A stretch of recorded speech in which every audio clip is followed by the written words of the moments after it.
سوال یہ تھا کہ اگر دجال حضور صلی اللہ علیہ وآلہ وسلم کے دور میں تھا تو اب کہاں ہے؟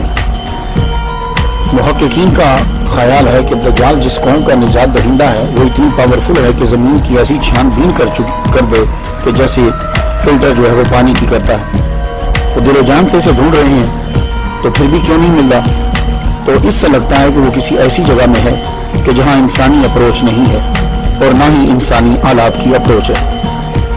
تو میں نے جو تحقیق کی پھر میں یہی پہنچا کہ وہ جگہ صرف برموڈا ٹرائنگل ہی ہے، اس کے علاوہ اور کوئی ایسی جگہ نہیں ہے کہ جہاں اسے ڈھونڈا نہ جا سکے.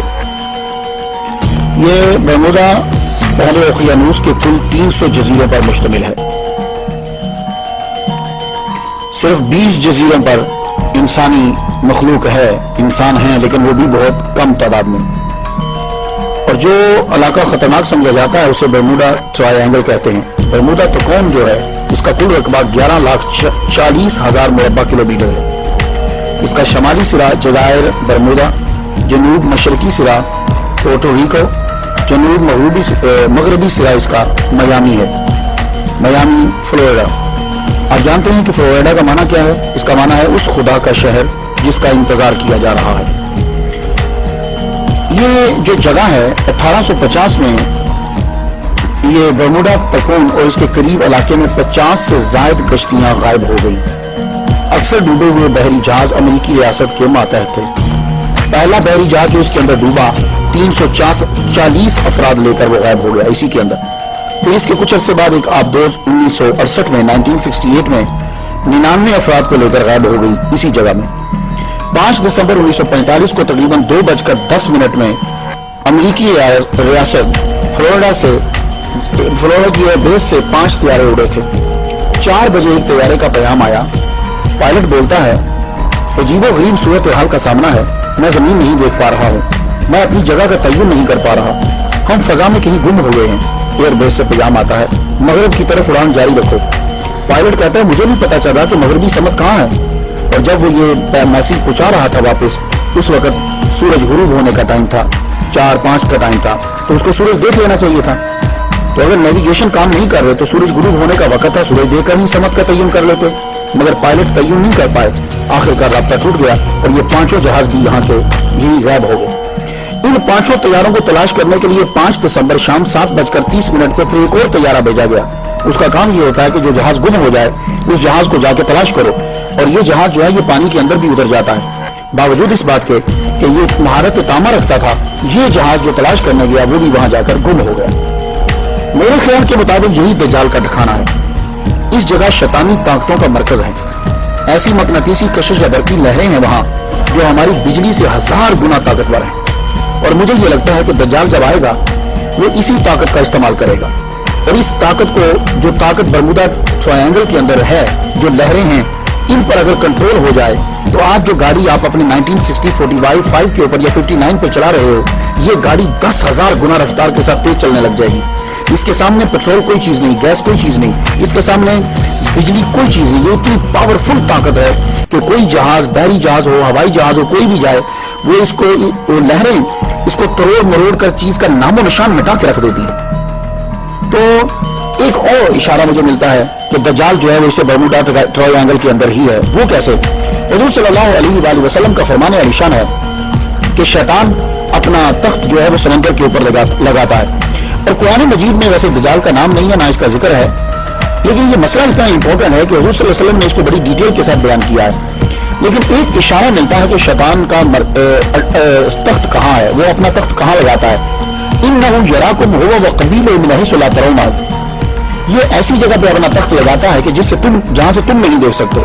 تو یہ بھی ہم تو آج کل کے دور کے اندر تو آپ سمندر میں دیکھ سکتے ہو، صرف برمودا ٹرائنگل واحد جگہ ہے جہاں تم نہیں دیکھ سکتے. تو پتہ چلا کہ شیطان جو ہے، اور شیطان کا سب سے زہریلا تیر جو ہے وہ دجال ہے. کارآمد اور زہریلا تیر جو تو معلوم یہ ہوا. اور ان لہروں کو کیوں پیدا کیا گیا؟ برمودا ٹرائنگل کے اندر اتنی پاورفل طاقت کیوں ہے؟ وہ وجہ یہ ہے کہ دجال کو وہاں چھپانا ہے، ادروائز تو نکال لائیں گے، ڈھونڈ لیں گے اسے.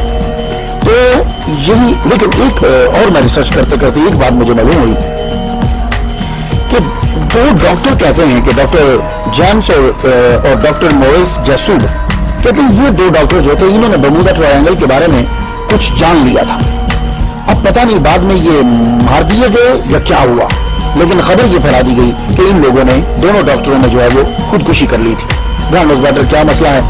मैं तो ये कहता हूं कि अल्लाह ताला ने दज्जाल को शैतानी समुंदर और शैतानी जज़ायर में मकनातीसी कशिश पैदा करके आम इंसानों से मख्फी रखा है। जब हुक्म रब्बी होगा तो इसके हाथ खोल दिए जाएंगे, क्योंकि उसके हाथ बंधे हुए हैं गर्दन के साथ, घुटने और टखने जंजीरों से बांधे हुए हैं, और वो भी आजाद कर दिए जाएंगे और वो बाहर आ जाएगा। और हो सकता है तब अल्लाह ताला मकनातीसी लहरों को कम कर दे, या ये होगा कि वो इन लहरों के ऊपर कंट्रोल पा लेगा। उसकी वजह यह है कि कुछ लोगों ने बर्मुदा ट्रायंगल के ऊपर उड़न तश्तरियां देखी हैं। वो जो एलियन की नहीं आप देखते, वो एलियन जिस पर बैठ कर आते हैं, आपने अक्सर देखा होगा, वहां उनको उड़ते हुए देखा है। तो हो सकता है कि दज्जाल की पावर इतनी ज्यादा हो कि वो उन लहरों के ऊपर भी कंट्रोल कर सकता हो। अब सवाल यह है कि समुद्री जजीरे से निकलकर दज्जाल बाद में पब्लिक के सामने कब और कहां से आएगा। ये तो बात तय हो गई कि दज्जाल किसी जजीरे में ही रहता है, और मेरी अकल के मुताबिक वो बर्मुदा ट्रायंगल के अंदर ही है। क्यों कि वहां अभी तक किसी की रसाई नहीं है, और अल्लाह ताला ने उसको छुपा कर रखना है जब उसके जाहिर होने का टाइम नहीं आता। अब यह है कि जब वो वहां से आएगा तो फिर पब्लिक के सामने कब आएगा, आलमी ऐलान कब होगा, लोग उसको जानेंगे कब।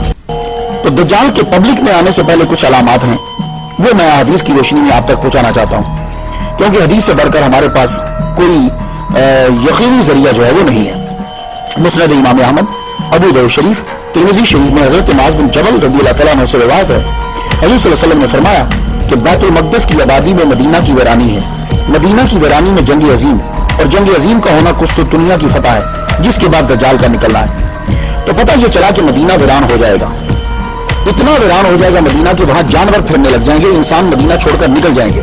ये दज्जाल से पहले की बात है।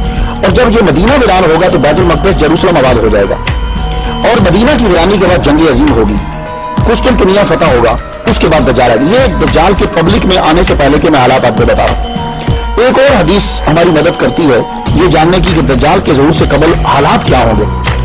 बारिश बंद हो कर दी जाएगी अल्लाह ताला के हुक्म से, और रिज़्क़ जमीन पैदा करना बंद कर देगी। हजरत अबू उमामा बाहिली रज़ियल्लाहु तआला अन्हु से रिवायत है, हुज़ूर सल्लल्लाहु अलैहि वसल्लम ने फरमाया दज्जाल के ज़हूर के पहले 3 साल सख्त होंगे। पहले साल अल्लाह ताला हुक्म देगा, ऐ आसमान तीसरा हिस्सा बारिश रोक दे, ऐ जमीन तीसरा हिस्सा ज़राअत रोक दे। दूसरे साल अल्लाह ताला फिर हुक्म देगा, अब जो बाकी बचा है उसमें से कहेगा अल्लाह कहेगा तीसरा हिस्सा बारिश रोक दे, जमीन को हुक्म देगा तीसरा हिस्सा ज़राअत का रोक दे। तीसरे साल अल्लाह ताला हुक्म देगा आसमान बारिश मुकम्मल तौर पर बंद कर दे, ऐ जमीन तू मुकम्मल तौर पर अपनी ज़राअत रोक ले, ताकि जानवर जो है वो भी मरने लग जाएंगे, क्योंकि जानवर तो घास खा लेते हैं, ऐसी चीजें खा लेते हैं। तो यानी गोया के जमीन पर घास उगना भी खत्म हो जाएगा, जानवर भी मरने लग जाएंगे। ये है शैतान से पहले के 3 साल। इब्न माजा शरीफ में ये हदीस मुबारक है। मुस्नद इमाम अहमद, अबू दाऊद और इब्न माजा की स्टडी करने के बाद हदीस के मुताले से मैं आपको बता सकता हूँ कि दज्जाल के ज़हूर से कुछ साल उसके पब्लिक में आने से पहले क्या हाल होगा। बैतुल मक़दिस आबाद हो जाएगा, जंग अजीम होगी, मदीना शरीफ वीरान हो जाएगा, लोग छोड़ जाएंगे, कुस्तुनतुनिया की फतह हो जाएगी, मुकम्मल कहत हो जाएगा, ना बारिश होगी ना फसल, लोग बुग़्ज़ अदावत की वजह से बिछड़ जाएंगे, एक दूसरे से उसका माल और औलाद छीनेंगे, यानी एक दूसरे के बच्चे भी छीन लेंगे। ये लोग एक आदमी की बात के लिए इकट्ठे होंगे जो बद इखलाक होगा, बेइल्म होगा, मुल्क में लाकानूनियत और उसके पास उससे निजाम भी नहीं चलेगा। इंसान सुबह को मोमिन होगा और शाम को काफिर हो जाएगा। लोग 2 किस्म के रह जाएंगे, एक जो मोमिन होंगे उनके अंदर मुनाफिकत नहीं होगी, ये बोल कम होंगे, दूसरे मुनाफिक होंगे, ईमान नहीं होगा, बहुत ज्यादा तादाद में होंगे। ये फितने जब फैल जाएं तो हुज़ूर सल्लल्लाहु अलैहि वसल्लम फरमाते हैं उसी दिन उसका इंतजार करो कि वो पब्लिक में अपीयर हो जाएगा, या अगले दिन उसका इंतजार करो। तो दज्जाल किस मुल्क में आएगा? एक हदीस में है कि वो इस्फहान के एक मकाम यहूदिया